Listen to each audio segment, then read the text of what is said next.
Fala jovens, tudo bem? Vamos prosseguir então nos conteúdos referentes à geologia, trabalhando inicialmente com os tipos de rocha.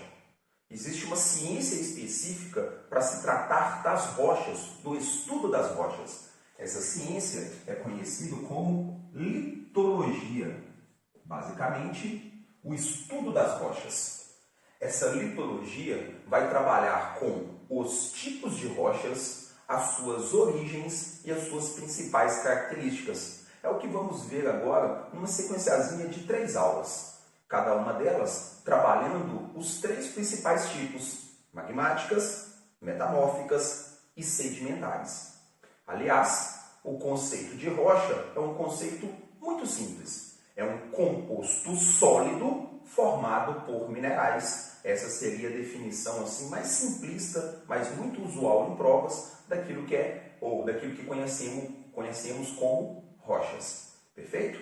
Então, litologia, o estudo das rochas. Diferindo essas rochas em 3 grandes tipos, vamos começar por um deles, muito colocado, muito aplicado em prova, as rochas magmáticas. Aqui, a nomenclatura é quase que autoexplicativa. Olha o radical magma. A gente já consegue perceber que a formação das rochas magmáticas estão diretamente ligadas ao magma. De que forma? Olha só, elas são formadas a partir do resfriamento e, posteriormente, a consolidação do magma. Vamos lembrar um pouquinho da nossa aula de estrutura interna da Terra.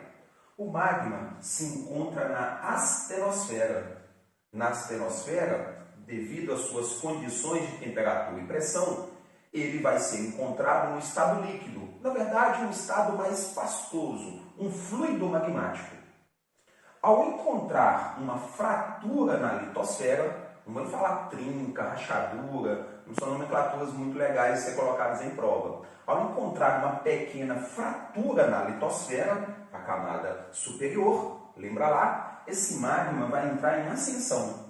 Ao abandonar a astenosfera e chegar à litosfera, seja na sua parte interiorana, seja na sua parte superficial, esse magma fluido vai sofrer com condições de temperatura e pressão distintas da que ele encontrava na astenosfera.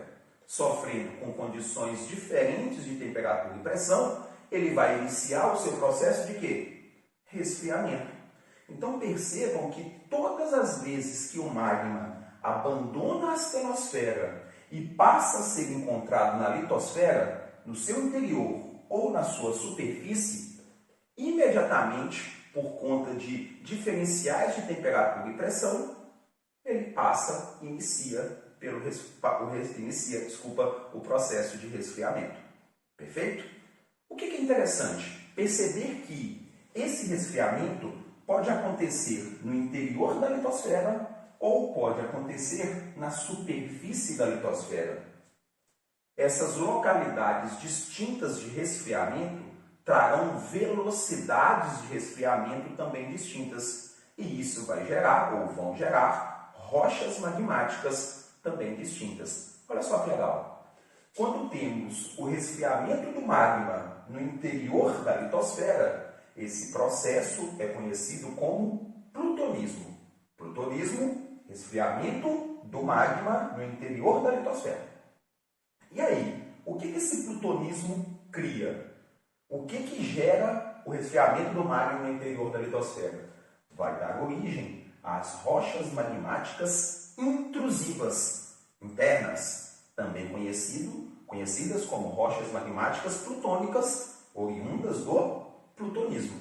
Olha só que legal. Pensa comigo, olha, esse magma encontrou uma fratura, começou a adentrar por meio de ascensão à litosfera. Em determinado local no interior da litosfera, ele encontra aqui o que nós conhecemos como câmara magmática, um local propício para o seu resfriamento, e aí ele começa a se resfriar e se consolidar.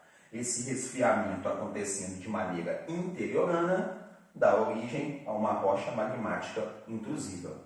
Perceba uma coisinha.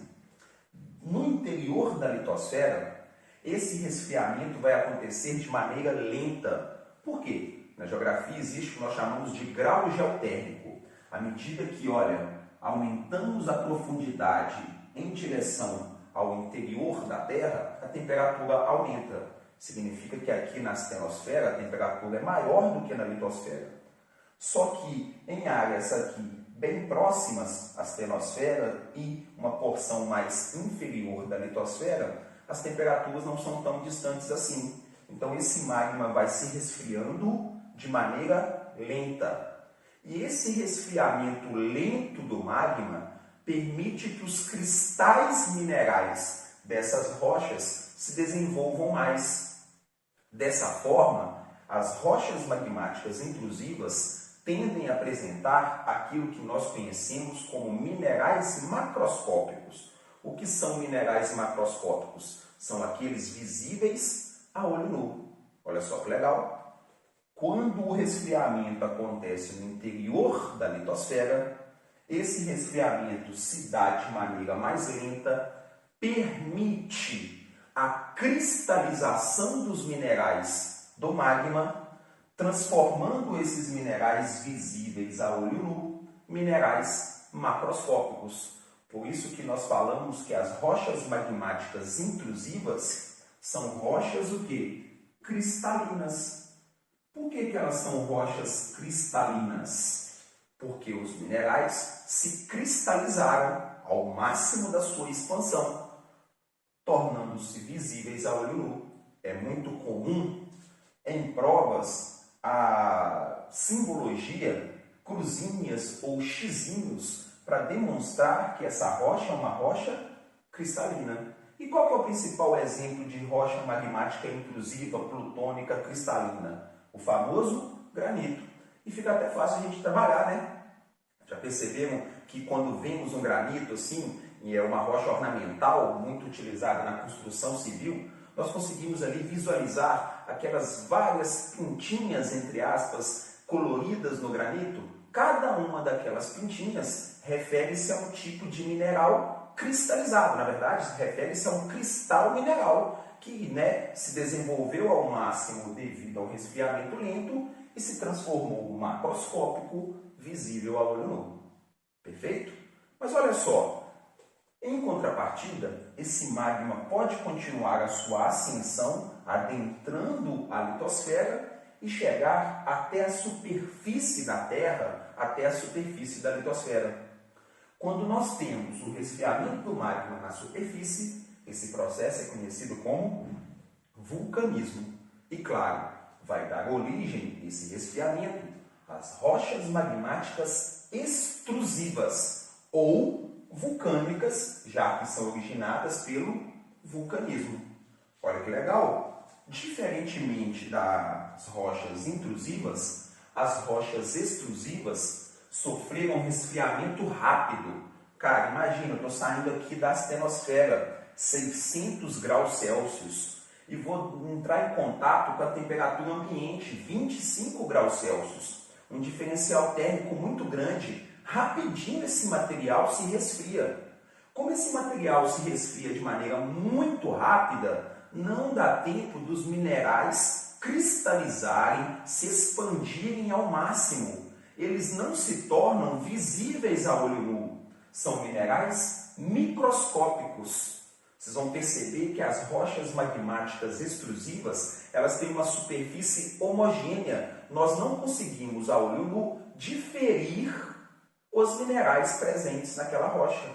E qual é o principal exemplo de uma rocha magmática extrusiva? Ou seja, que sofreu resfriamento rápido, que não possui minerais visíveis a olho nu, que tem uma superfície homogênea. O principal exemplo, e muito colocado em prova, o basalto. Uma rocha negra de superfície vítrea homogênea, que não conseguimos diferir sua composição química, mineral, a olho nu. Qual que é o principal uso do basalto? O uso em calçamentos. Ela é também conhecida como pedra portuguesa. Sabe aqueles arcos de Copacabana, ali no grande calçadão de Copacabana, que é um arco branco, um arco negro? Aqueles arcos negros na calçada de Copacabana são formuladas com basalto. Então é uma rocha muito comum em calçamentos. Basalto também é muito indicativo de vulcanismo, né? Porque ele é originário por esse processo. E quando nós falamos assim, olha, a presença de solos basálticos no sul do Brasil, remete a um passado geológico onde nessa região do Brasil era comum qual evento? Vulcanismo. Então, basalto é muito interessante a gente lembrar do seu uso em calçamentos, perfeito? E de sua relação com a atividade vulcânica, como muito colocado a região sul do Brasil, o solo de terra roxa, solo de origem basáltica, demonstrando ali, num passado geológico distante, a ocorrência do vulcanismo. Então, percebam que o local onde esse resfriamento acontece vai gerar resfriamentos com velocidades distintas, gerando formações minerais distintas e, evidentemente, rochas distintas. Existe ainda um meio termo, o que nós falamos de um resfriamento intermediário, não na superfície e nem tão interiorano. É aquele resfriamento que se dá numa profundidade média, intermediária. Esse resfriamento intermediário vai dar origem às rochas magmáticas hipoabissais. E o principal exemplo é o diabásio. Preste atenção nas palavras, elas nos ajudam muito. Hipo, pouco. Se hiper é muito, hipo é pouco. Abissal, profundo. Então, uma rocha onde o magma se consolidou a uma pequena profundidade. Perfeito? O principal exemplo, o diabásio. Tranquilo? Assim, vimos e trabalhamos com tudo aquilo que está inserido dentro do contexto das rochas magmáticas. Na próxima aula, falaremos sobre as rochas sedimentares. Valeu?